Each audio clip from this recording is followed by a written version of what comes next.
Hello, I'm just finalizing getting the audio up. There we go. Okay, I need my intro.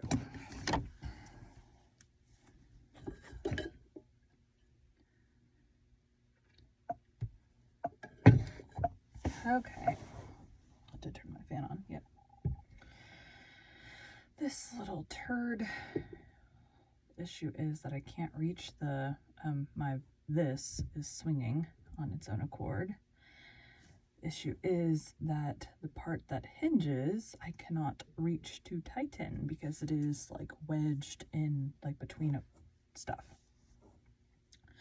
So it moves somewhat. Also makes getting out a little easier though, so it is what it is. Welcome to Bite at a Time Books, where we read you your favorite classics one bite at a time. My name is Bree Carlisle, and I love to read and wanted to share my passion with listeners like you. All of the links for our show are in the show notes. Today, we will be continuing Emma by Jane Austen.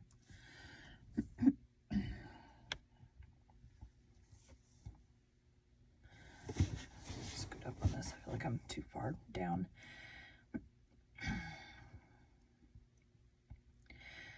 Austen, Volume 3, Chapter 1. A very little quiet reflection was enough to satisfy Emma as to the nature of her agitation on hearing this news of Frank Churchill. She was soon convinced that it was not for herself she was feeling at all apprehensive or embarrassed. It was for him. Her own attachment had really subsided into a mere nothing. It was not worth thinking of. But if he, who had undoubtedly been always so much the most in love of the two, were to be returning with the same warmth of sentiment which he had taken away, it would be very distressing. If a separation of 2 months should not have cooled him, there were dangers and evils before her. Caution for him and for herself would be necessary. She did not mean to have her own affections entangled again, and it would be incumbent on her to avoid any encouragement of his. Swallow. Of his. She wished she might be able to keep him from an absolute declaration. That would be so very painful a conclusion of their present acquaintance. And yet, she could not help rather anticipating something decisive. She felt as if the spring would not pass without bringing a crisis, an event, a something to alter her present composed and tranquil state. It was not very long, though rather longer than Mr. Weston had foreseen, before she had the power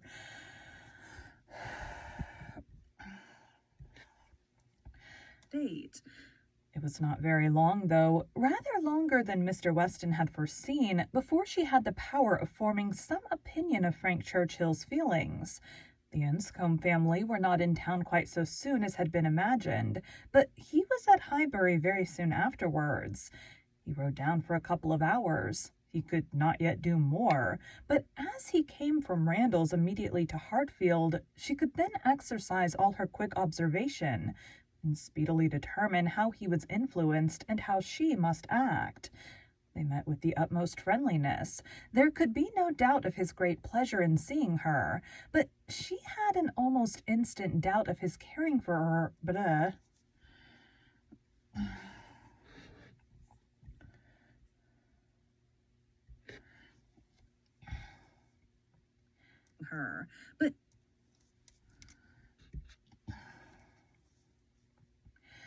her.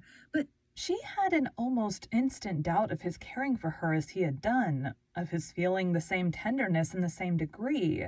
She watched him well. It was a clear thing he was less in love than he had been.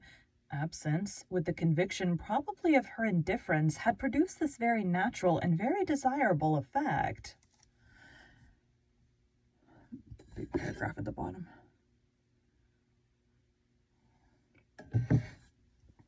My tea is slightly cold. I started it like an hour before I actually got in here. Which is nice because sometimes when I get in here, it is like lava. It is hot. Effect. He was in high spirits, as ready to talk and laugh as ever, and seemed delighted to speak of her effect. He was in high spirits, as ready to talk and laugh as ever, and seemed delighted to speak of his former visit and recur to old stories. And he was not without agitation. It was not in his calmness that she read his comparative indifference. He was riot calm. Oh, that is a speck on the screen. It's not. Oh, goodness. Difference. He was not calm. His spirits were evidently fluttered. There was restlessness about him. Lively as he was, it seemed a liveliness that did not satisfy himself. But what decided her belief on the subject was his staying only a quarter of an hour and hurrying away to make other calls in Highbury. He had seen a group of old acquaintance in the street as he passed. He had not stopped. He would not stop for more than a word, but he had the vanity to think they would be disappointed if he did not call.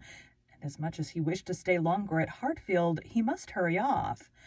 She had no doubt as to his being less in love, but neither his agitated spirits nor his hurrying away seemed like a perfect cure, and she was rather inclined to think it implied a dread of her returning power and a discreet resolution of not trusting himself with her long.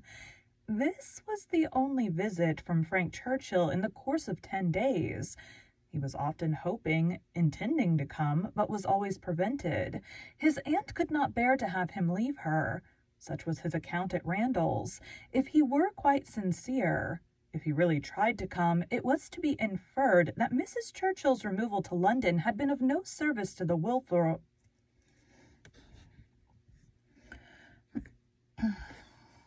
sincere.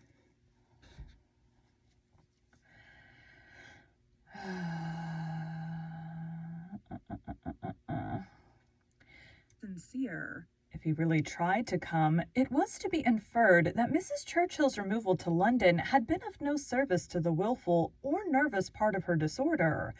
That she was really ill was very certain. He had declared himself convinced of it at Randalls. Though much might be fancy, he could not doubt, when he looked back, that she was in a weaker state of health than she had been half a year ago. He did not believe it to proceed from anything that care and medicine might not remove, or at least that she might not have many years of existence before her, but he could not be prevailed on, by all his father's doubts, to say that her complaints were merely imaginary, or that she was as strong as ever. It soon appeared that London was not the place for her. She could not endure its noise. Her nerves were under continual irritation and suffering, and by the 10 days' end, her nephew's letter to Randalls communicated a change of plan. They were going to remove immediately to Richmond. Mrs. Churchill had been recommended to the medical skill of an eminent person there, and had otherwise a fancy for the place. A ready furnished house in a favorite spot was engaged, and much benefited place. A ready furnished house in a favorite spot was engaged, and much benefit expected from the change. Emma heard that Frank wrote in the highest spirits of this arrangement, and seemed most fully to appreciate the blessing of having 2 months before him of such near neighborhood to many friends, for the house was taken for May and June. She was told that now he wrote with the greatest confidence of being often with them, almost as often as he could even wish. Emma saw how Mr. Weston understood these joyous prospects. He was considering her as the source of all the happiness they offered. She hoped it was not so. 2 months must bring it to the proof.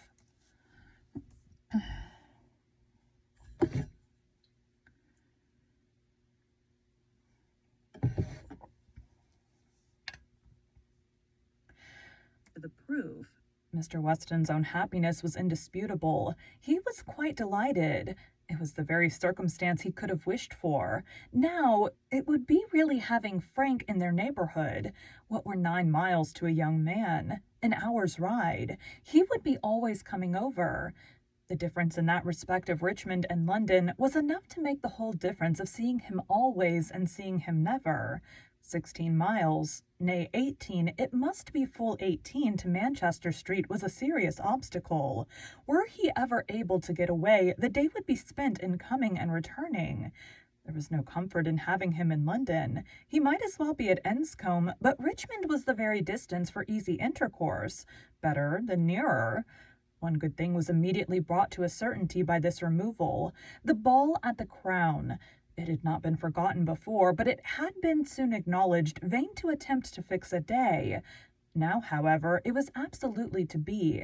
Every preparation was resumed, and very soon after the Churchills had removed to Richmond, a few lines from Frank to say that his aunt felt already much better for the change, and that he had no doubt of being able to join them for 24 hours at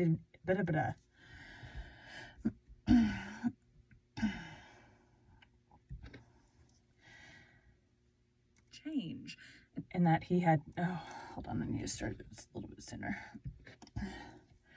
Change, and that he had no doubt of being able to join them for 24 hours at any given time, induced them to name as early a day as possible.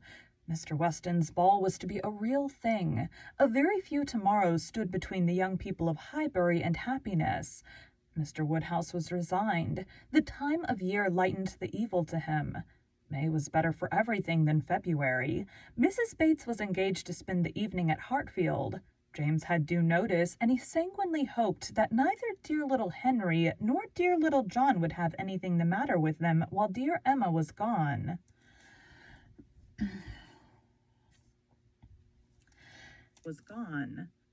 Thank you for joining Bite at a Time Books today, while we read a bite of one of your favorite classics. All of the links for our show are in the show notes.